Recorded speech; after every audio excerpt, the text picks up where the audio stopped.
pananakop, pangaalipusta, pangaalipin.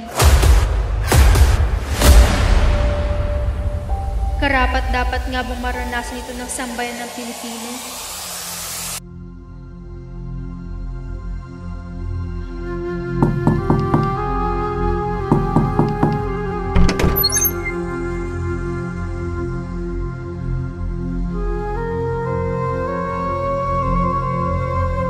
Masama bang lumaban para sa kalayaan? Masama bang ipagtanggol ang bayan laban sa pang-aabuso at pang-aapi?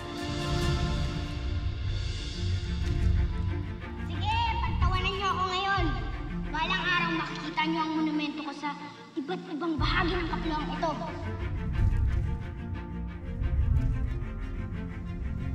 Magiging sorpresa pa kaya ang muling nating pagkikita? Hindi ko makakalimutan na pinasaya mo ako ng sobra.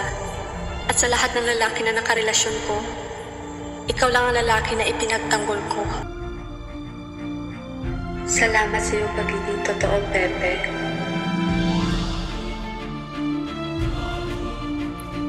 Bawat sandali na ikaw ay aking kasama ay higit pa sa kahit anong kayamanan.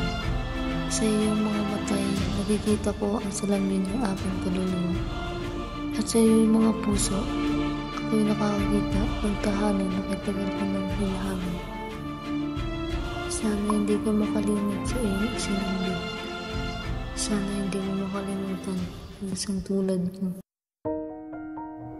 Kasalanan bang inantad ang mga katiwalian na nangyayari sa ating bansa? Krimen bang may tuturing ang pagpapakabayani sa sarili nating bansa?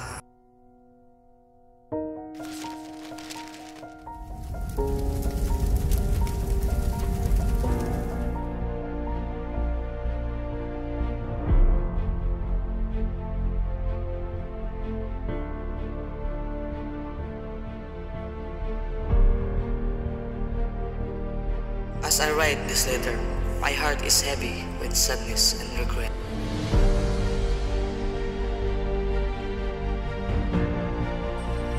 To my parents, thank you for the love and guidance that you've given me throughout my life. Your unwavering support has been my anchor through the darkness of times.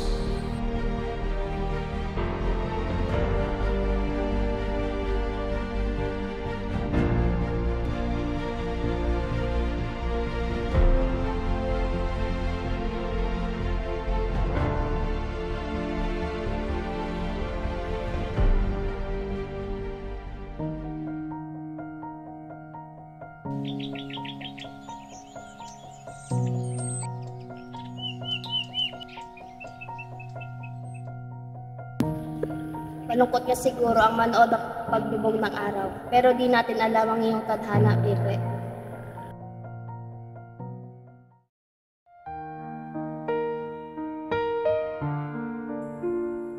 To my beloved Leonor, I cannot express the depths of my love for you.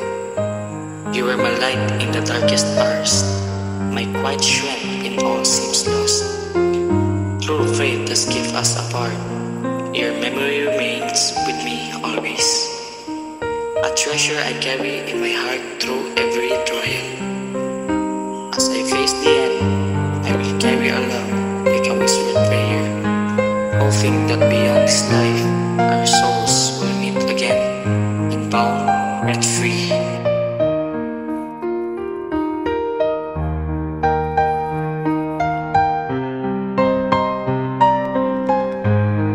Patawarin mo ako, aking mahal.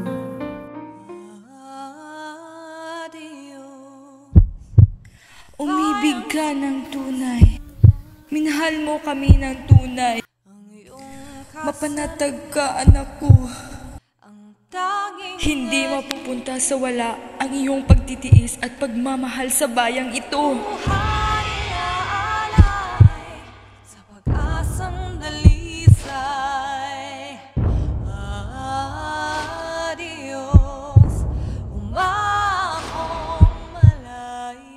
Consumatum est.